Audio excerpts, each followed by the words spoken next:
All right, I'd like to introduce myself. My name is Mark Middleton. I'm the General Manager of Crystran Limited, optics company in the UK. Good. So we're a specialist manufacturer of high precision flat optics, prisms, lenses in a wide range of materials, going from the UV end down to 120 nanometers up to the far infrared up to about 50 microns. I'm going to explain much more about that in more detail later on. We're a spin out from Merck Chemicals in 1994, and we've got our own manufacturing plant. And at this talk I'm going to really just explain to you really how we polish our crystals, what machines we use, and certainly what metrology critically we use to then assess that it's all to specification. Very, very quick introduction. I'm sure you all know this already, really. So what you see here basically is the optical spectrum, and at the back end of the spectrum, in the UV range, we supply finely polished lithium fluoride, magnesium fluoride that transmits very well at about 120 nanometers. Some of our customers use lithium fluoride down to 105 nanometers, believe it or not. And at the opposite end of the spectrum, in the far infrared, of course we have zinc selenide, germanium, and more exotic crystals like Keras-5 and cesium iodide that can transmit all the way up to 50 microns. So it covers a massive range of photonics applications across a wide range of industry bases. A couple of examples of some components that we provide. So ATRs, attenuated transmission reflectors, prisms, top hats. We have the capability to drill these fine crystal structures to make very small, very fine features, certainly sub half a millimeter features, with the ability to do custom optics for one-offs, two-offs, up to maybe hundreds off, maybe thousands off. Lots of different materials there. I've got our handbook here, which you're very, very free to take after the presentation. That's a very good reference guide showing all of the crystals that we have, and all of their optical and physical thermal attributes. So it's a very good little reference guide, which you're welcome to take with you.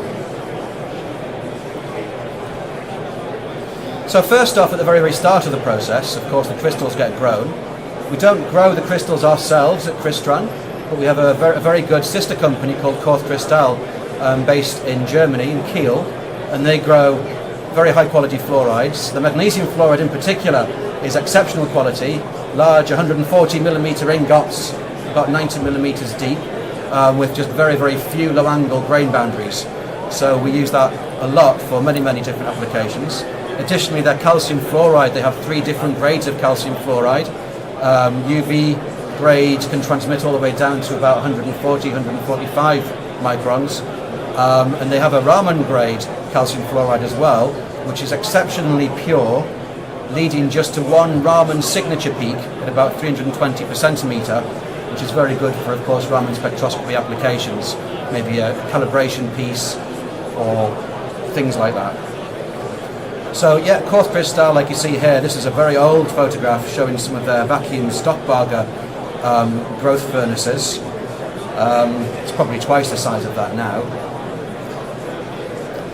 where they produce these ingots. Example really of calcium fluoride ingot, which can be 240 millimeters across in diameter, maybe about 120 millimeters long.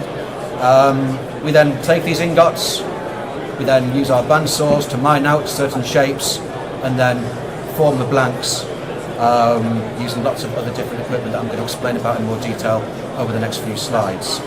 But one of the most critical things really is, of course, really from the ground up, from the actual source of the ingredient, the powder that the guys use at Crystal, we've got full traceability, which is critical to ISO 9001 and, of course, all of our customers' needs.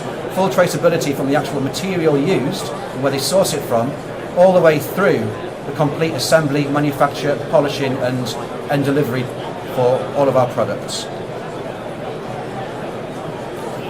So we cut these crystals into blocks.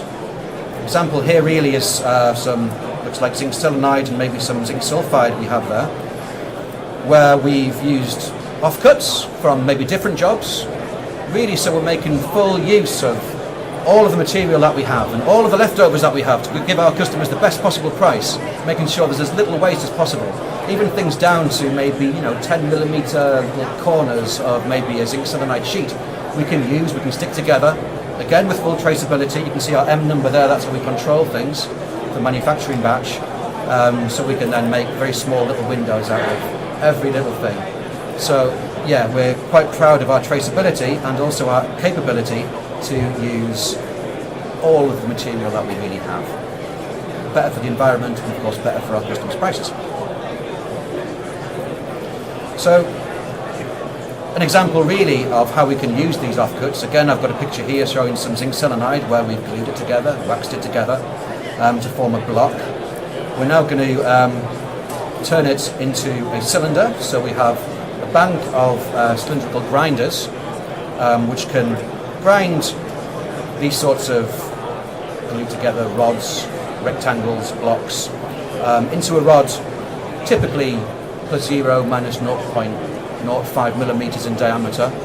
We can go finer than that to maybe +0, -0.01 millimeters in diameter if we wanted to paper it down, which we can do very routinely, to produce an accurately tuned cylinder. Again, basically from controlled offcuts, if you like. Oh, there we go. Another way of producing cylinders from blocks of material that we have. This is a new machine that we bought last year. It's an ultrasonic core drilling machine where you can carefully and accurately place a block of crystalline material. In this case, it's quite a large block of magnesium chloride. You program the shape of the block into the CNC machine, so it then knows the contour. And then you can then program it to then very, very accurately and very, very finely core drill out cylinders of a set diameter defined by the tool that you use to ±0.01 millimeters in diameter to very, very, very cost effectively produce a large number of rods.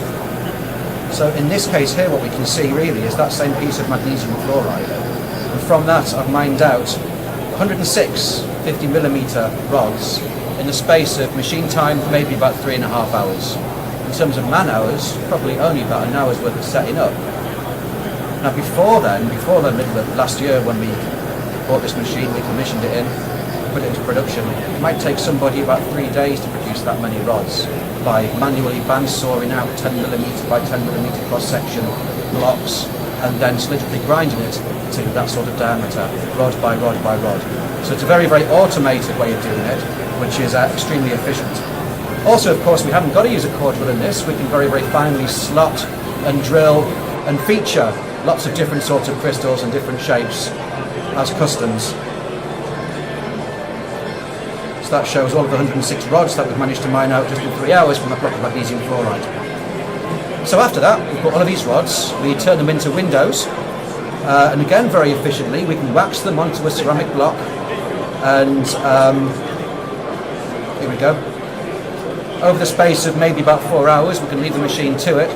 It's a relatively old machine, but it works fine. We'll have 4 of these, which can then slice these rods into windows with a thickness of ±0.02 millimeters, extremely routinely.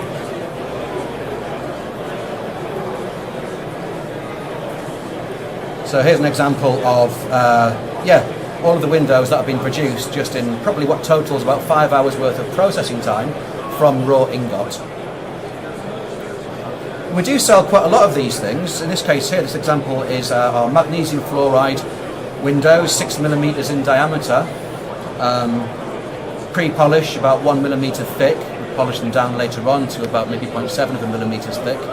And it's used very, very often in photoionization detectors, PIDs, looking at organic compounds, where, I'm not sure if you can see, you have a UV lamp source here, RF excited, and that's the little window there, which transmits the wavelength ranging from 105 nanometers, with lithium chloride, to maybe 130 nanometers, depending on what sort of organics you're going to try and sniff out. So in this case here, magnesium fluoride, it would transmit very happily down to 120 nanometers for these sorts of applications. In this case here, because of the way we produce these things and the large ingots that we can get from Crystran, each one of these little windows, after it's been polished, it's been packed up in this sort of volume, would only sell for a few dollars. So it's very cost effective for our customers for these legacy sort of high volume products. So typically, of course, generally when you have machined the blank, often to protect the edge from chipping, and also our customers often specify a chamfer or a bevel at the edge of the component. There are various different methods of doing that. We see here on the left the guy manually chamfering in our little grinding machine, which is very good for chamfering rectangles and flats. He's also doing around there. But in the high volume windows that I just showed you and talked about, the 6mm magnesium fluoride windows for example, we have developed an automatic chamfering machine which can use a vacuum pick and place pickup to move it across into a grinding cup to then chamfer extremely accurately, automatically, and drop it into a collection cylinder. And then from there you can then smooth it and polish it, inspect it.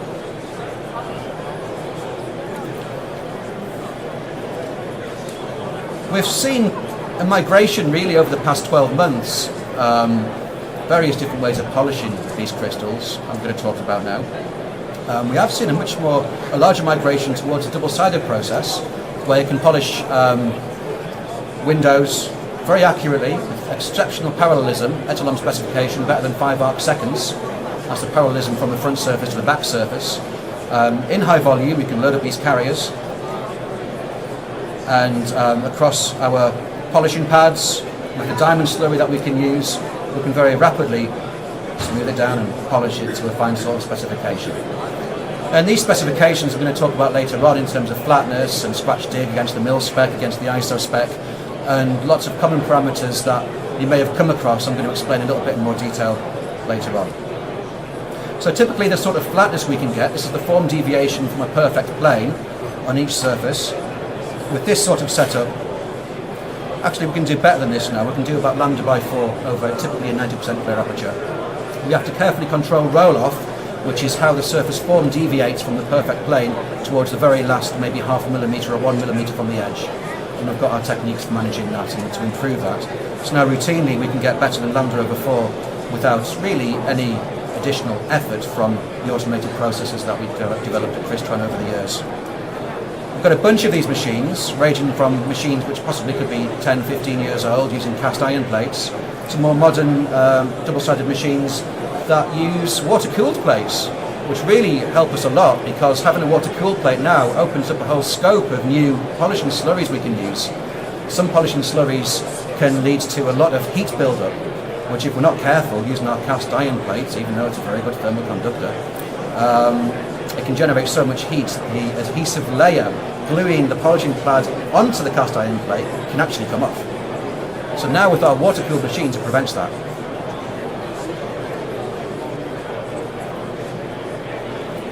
A more traditional way of polishing crystals, really, plate polishing like you can see here, where we can wax or use an adhesive tape to stick the plates onto a very, very carefully machined plate, maybe 1 lambda. I'll talk about what I mean by 1 lambda in a minute. Half a lambda in flatness across the whole sort of plate. And then with maybe an automatic drip feed, you can then polish these crystals flat in all sorts of different shapes and sizes. The advantage of using this sort of setup, it's very, very traditional like I say, is you can use a massive range of different slurries which would normally contaminate a large machine, which might lead then to a lot of time having to clean it out for the next job. But on a plate you can just wash it off, start again, worry about cleaning the plate later, put a new plate on, so it's extremely flexible in its use. And we have to maintain our flexibility at Crystran here because of the wide range of crystals that we actually provide when we polish. So it's important for us to have all of these different sorts of techniques. It's an example of some polished zinc selenide to a flatness of lambda over 4 peak to valley. I'll talk about that in a minute. Additionally, we have some planetary pitch polishing machines. Again, a rather traditional way of doing it. A lot of the skill really is in the know-how of the operator to know how to clean the pitch, how to cut the pitch, how to manage the flatness of the pitch using the large conditioning plates that form part of this machine. But with this machine we can really get our state-of-the-art flatnesses. For example, calcium fluoride and magnesium fluoride, very nice materials to work with. we can get lambda by 20 sort of flatness. That's a surface form deviation of only around about 30 nanometers from the perfect plane. So very much echelon spec, useful for beam splitters and matched applications like that. In this case here, we've got our polishing supervisor holding up a very scarily large piece of zinc selenide. That weighed 10 kilograms, that did. That was 350 millimeters across, with a clear aperture of 300 millimeters that we've measured to a specification. I think in this case here, I think it was lambda over 6.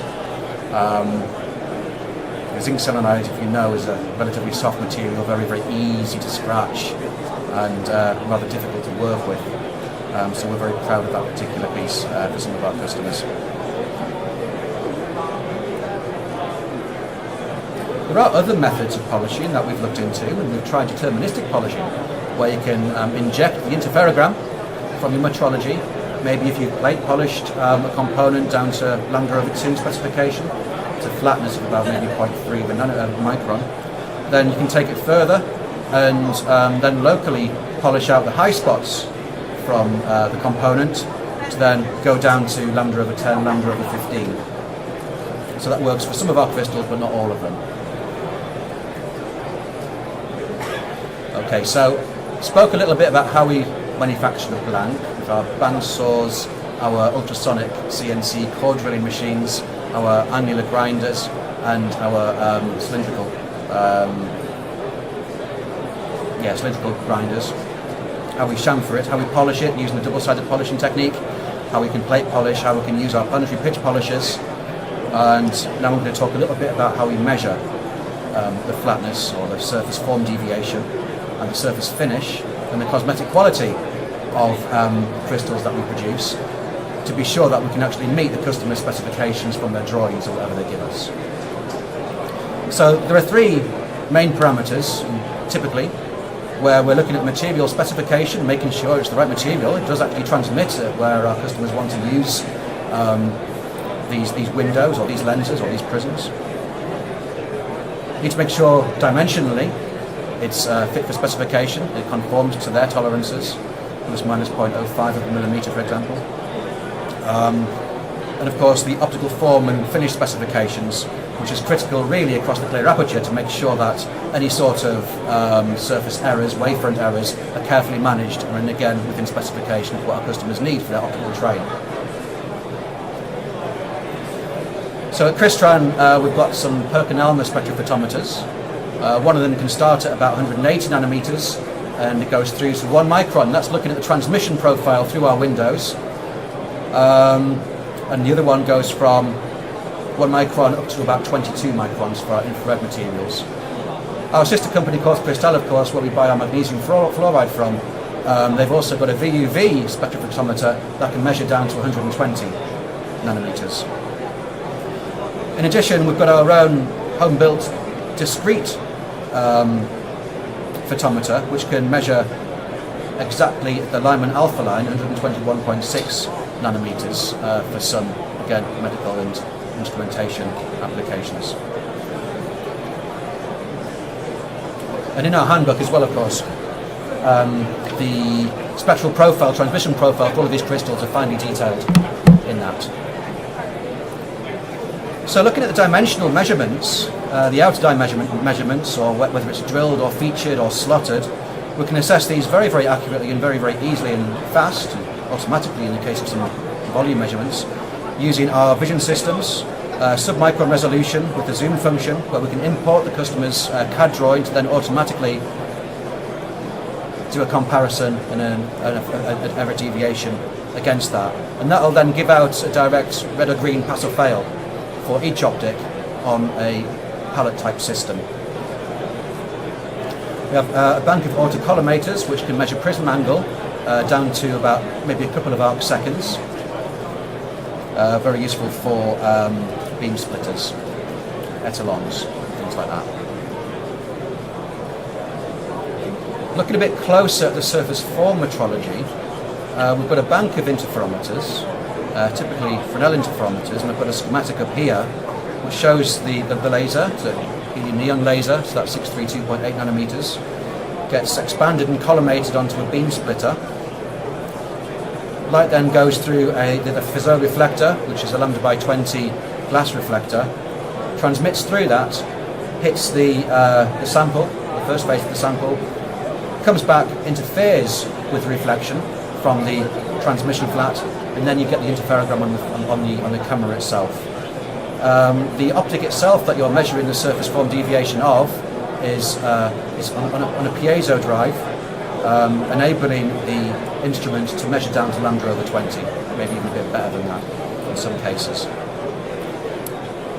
So we have 4 of these. We are looking at a different sort of interferometer, because one of the frustrating limitations of this sort of thing is for our very small crystals, which have been produced on our double-sided technique with a very, very fine parallelism, better than 5 arc seconds, we get static fringes, which is interference between the reflection from the first surface of the component and the back surface of the component, which can really mess up the interferogram, making it difficult to interpret. So we've got our own custom ways of being able to control that, and I'm looking now this year at maybe procuring a different sort of interferometer, maybe using an LED or something like that even rather than a laser, which can then carefully manage that a bit better. So I'm looking forward to introducing that into production later on this year. So our interferometers here, our largest one ranges up to 300mm clear aperture. That's what it can measure in its field of view, which forms basically the sort of limitation of what we can then provide our customers, because the Crystran, of course, what we make sure we can only supply things to our customers if we can measure them ourselves. Otherwise, we're not confident at all that we're going to meet our customers' needs, and that can then affect our reputation, which we have to carefully preserve. So that's the instrument that we use to measure surface form deviation, and the output of that particular instrument is specified by the customer's drawing, or what the customer needs. It can be surface wavefront error transmitted, wavefront error, or peak to valley, which means squared form deviation.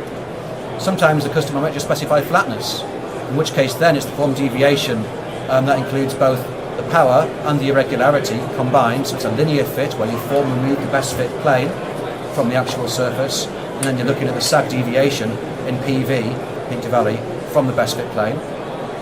Alternatively, if the customer can account for a little bit of spherical deviation, maybe they can introduce a little bit of longitudinal defocus into their optical train, then they might specify an allowable a quadratic fit, where you're allowed to separate the power of the flat, of the component, of the lens, from its irregularity, something which can't be easily corrected for. In which case then you can impose a quadratic fit that, in addition to subtracting the linear fit, it also subtracts the best fit sphere from the component, and then works out the peak to valley sag deviation relative to that.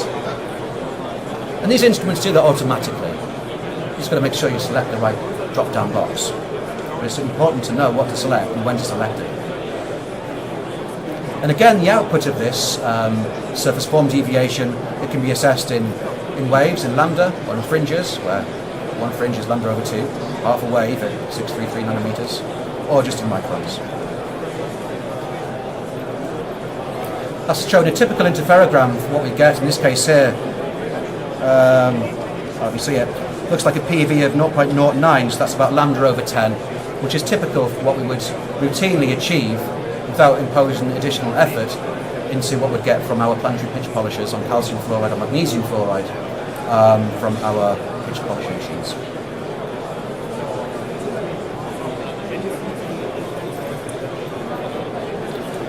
Additionally, another parameter that can be specified for certain applications is surface finish or surface roughness.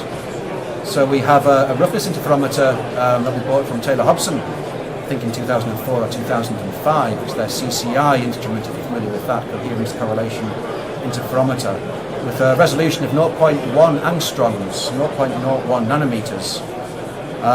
You can fit various sort of microscope objective lenses onto this. Typically we use 10 times objective, giving us a field of view of nearly 2 millimeters by 2 millimeters. And with that, routinely what we see, again without much additional effort in our polishing from either pitch polishing or from the pads that we use in our double-sided equipment, we achieve an RA average surface roughness of round about half a nanometer. We can get that down to about 0.1 nanometer if the customer needs it with some additional effort. We can then post-process it with different slurries and softer pads and things like that. Of course, as with all things, it's all defined by an ISO specification, and one of the most important things to be aware of in this is really with these sorts of instruments, you can get it to read whatever you want. So you really have to be careful to follow the ISO parameters very, very, very carefully to define something, put spatial filtering, for example. In this case here, we typically impose a spatial filter of 0.08 millimeters, and we then assess the surface finish or the surface roughness against that sort of spatial filtering. I've not brought it here, but our booth, 5458 I think it is, we've got some guidelines really on all of these ISO specifications, which is like an easy to read little single laminated pamphlet which you're free to have, and it shows in much more detail really what these ISO parameters all mean and how they're defined, and I'll be very happy to talk to you about all of that in much more detail later on.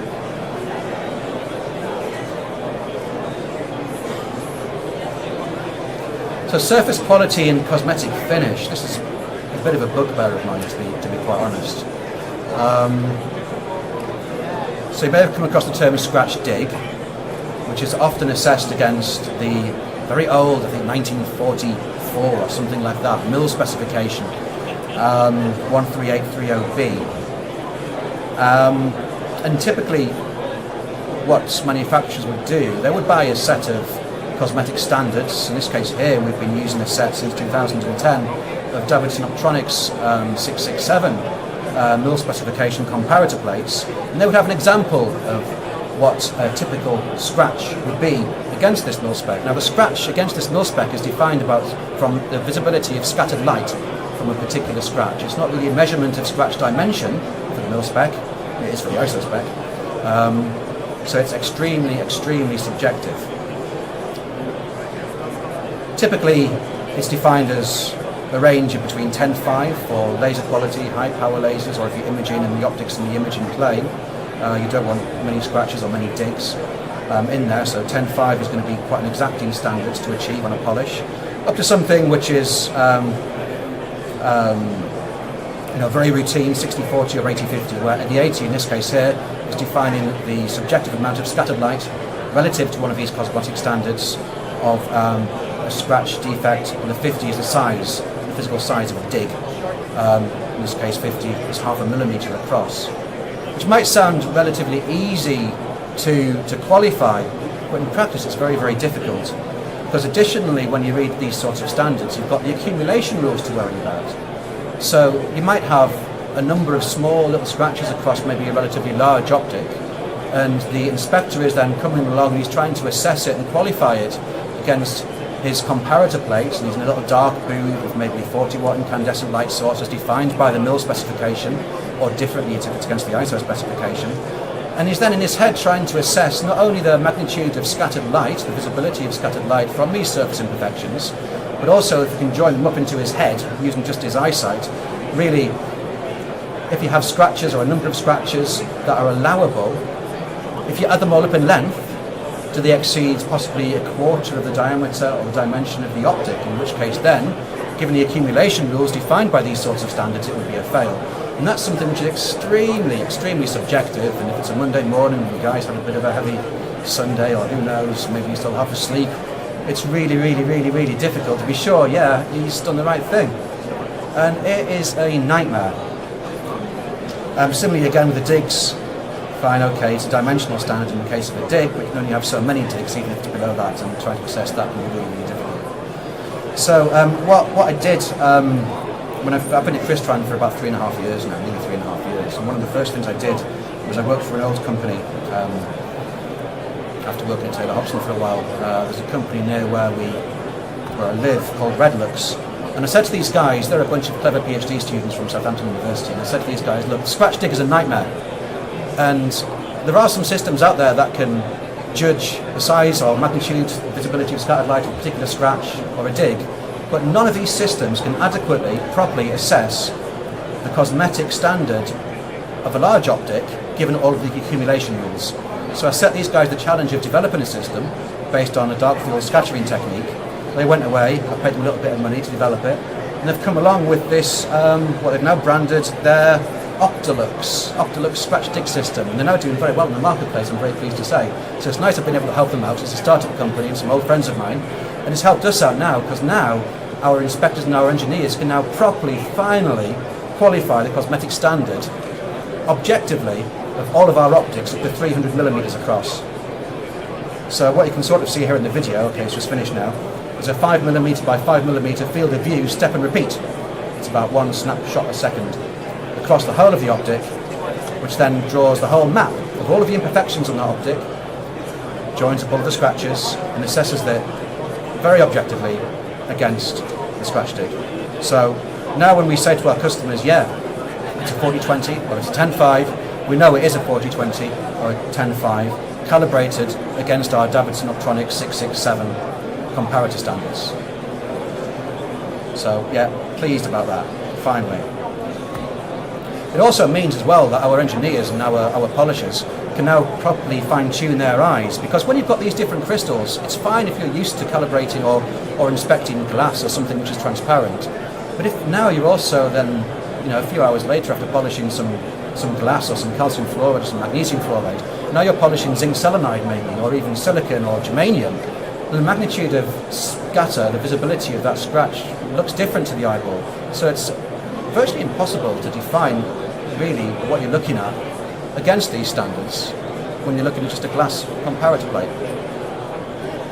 So yeah, I think what that demonstrates really at Crystran is our direct responsibility and drive towards making sure that what we do manufacture, what we do provide to our customers, is really what our customers want.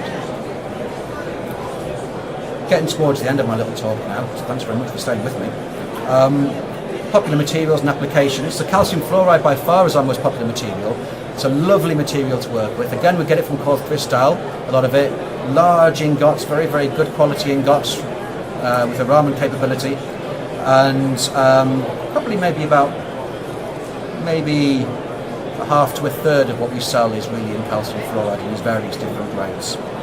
It transmits all the way down to about 140, 145 nanometers in the UV, up to about maybe 8 microns up in the infrared. So it's a very nice, relatively hard material to work with. So again, we can achieve our lambda by 20 specification, which again, from our interferometers, is maybe a surface form deviation of about 30 nanometers peak to valley.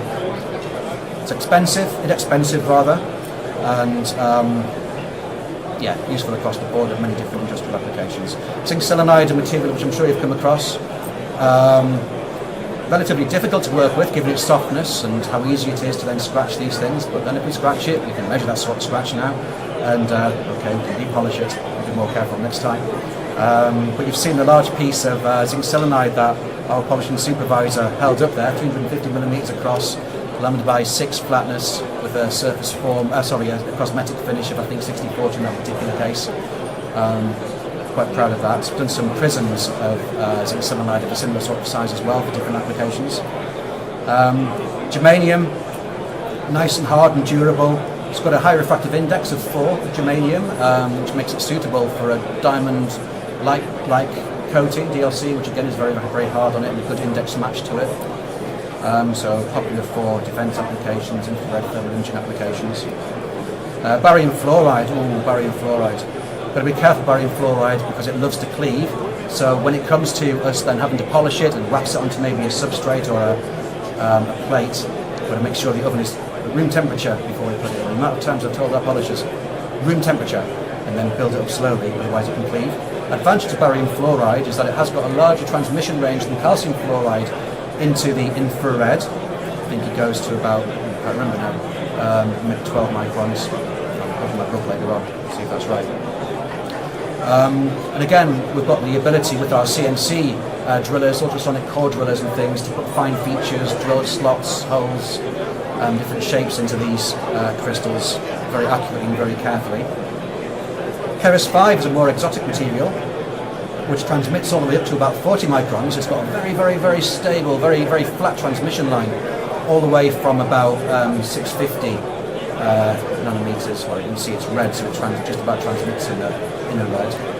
So from about 1 micron to about 40 microns, it's got a very, very, very flat transmission profile. It's got a relatively high refractive index, about 2.4, so it's very good for ATR prisms, spectroscopy applications.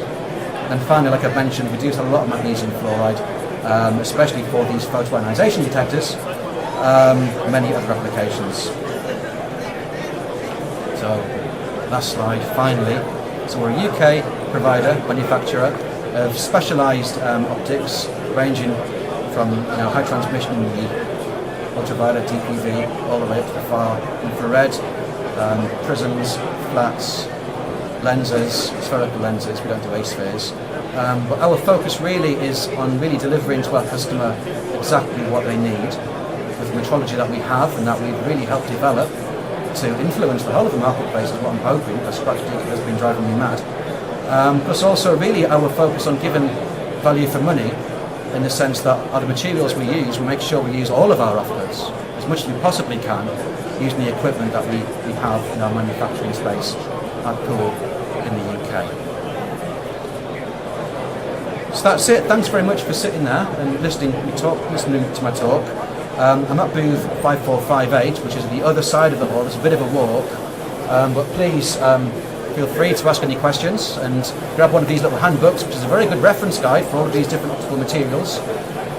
I've also got, this is before the inauguration of the President, a set of top trumps. They're called top trumps in the UK. I used to play it when I was little. It's a little card game with all of our crystalline materials with their attributes basically on there, and you can then see who wins. So thanks very much for listening, and I'll take any questions if you have any. Thank you.